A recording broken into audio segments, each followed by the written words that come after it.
को लेकर के यहाँ पर आज जो कार्यक्रम किया गया है क्या है इस आज मैं सुबह लखनऊ से निकल करके आजमगढ़ और मऊ जिले के बाढ़ प्रभावित क्षेत्रों का दौरा करने के लिए आया हूँ। सर्वप्रथम आजमगढ़ जिले की सगड़ी तहसील में गया और वहाँ दाम महुला गांव में जो बांध टूटा हुआ है, जो रिंग बांध टूट गया था, उसका मैंने दृश्य देखा।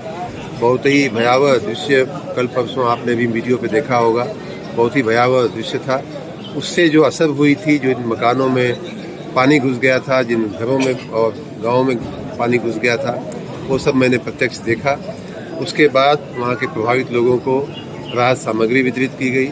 वहाँ से निकलने के बाद दोहरी आते समय उस बांध के किनारे किनारे आते हुए कई जगह लोगों ने रोक करके बांध में जो टूटाव हुआ था, जो टूटा था या टूटने की कगार पे था या मरम्मत की गई थी, उन सारे दृश्यों को हमें दिखाया।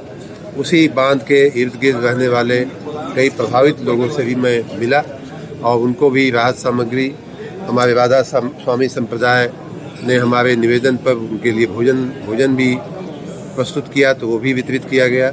इस प्रकार करते हुए वर्तमान में मैं दोहरी घाट में हूँ।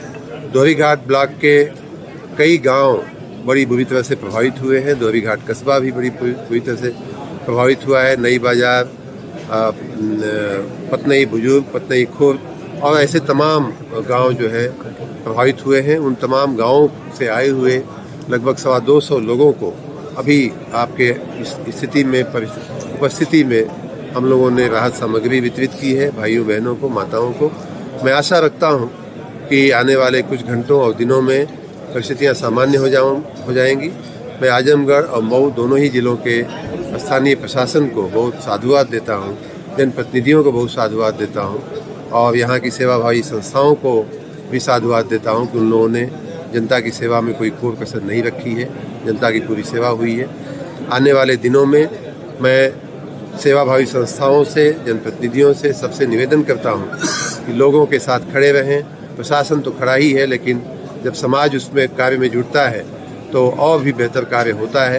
प्रशासन को साधुवाद देने के साथ साथ जिन लोगों ने सहयोग किया है उनको धन्यवाद देते हुए जो लोग अभी सहयोग देने से वंचित हैं उनको भी मैं आशा करता हूँ, प्रार्थना करता हूँ कि जनता की सेवा के लिए आगे आए। लोगों का कहना है कि अगल बगल जो ये बाढ़ आ रही है, बंधा बन जाता, ठोकर बन जाता, तो न कटान होती न पानी जो है में आता। बाढ़ की परमानेंट व्यवस्था की दृष्टि से कहीं कहीं ठोकर बनाने के प्रस्ताव हैं, कहीं कहीं ठोकर बनाने की आवश्यकताएं हैं। उन सबको हम लोग आने वाले दिनों में उसको अच्छे से देख करके और हम लोग उसका स्टडी करके उस पर जो भी करना है जैसा। मधुबन क्षेत्र के बिनटोलिया में जो है वो लगातार कटान चलता रहे। कम से कम 500 घर वो कट चुका है, फिर भी वहाँ पर अब तक न ठोकर बना, न कोई वहाँ व्यवस्था की गई। जो भी विधायक और जो भी वहाँ जीते जन सेवा करने के लिए प्रतिनिधि बने, वो जनता को जनता का ना कि भुलावा दे करके तोड़ देते हैं, लेकिन हमारा जो है न बंधा बनता है, न जो है ठोकर लगता है। खाली आश्वासन दे के लोग चले जाते हैं, न राशन की व्यवस्था होती है, न बाढ़ की व्यवस्था। मधुबन के बिंदटोलिया गांव में मैं पिछली साल ऐसी ही परिस्थिति में मैं स्वयं गया था और जो मकान डूबे थे या कट गए थे उनको मैंने प्रत्यक्ष देखा था। वहाँ एक ठोकर बनाने का प्रस्ताव भी विचाराधीन है। उस बात को आगे बढ़ाने के लिए मैं भी प्रयास करूँगा और जनता की सेवा में कहीं कोई कमी नहीं है, चाहे जनप्रतिनिधि की तरफ से हो, चाहे प्रशासन की ओर से हो। सब लोग अपने अपने पैरों पर खड़े हैं। प्राकृतिक आपदा में ये परिस्थितियाँ आई हैं, लेकिन उससे निपटने के लिए जन सहयोग आवश्यक है। मैं जनता से भी अपील करता हूँ कि लोगों की सहायता के लिए मदद करें।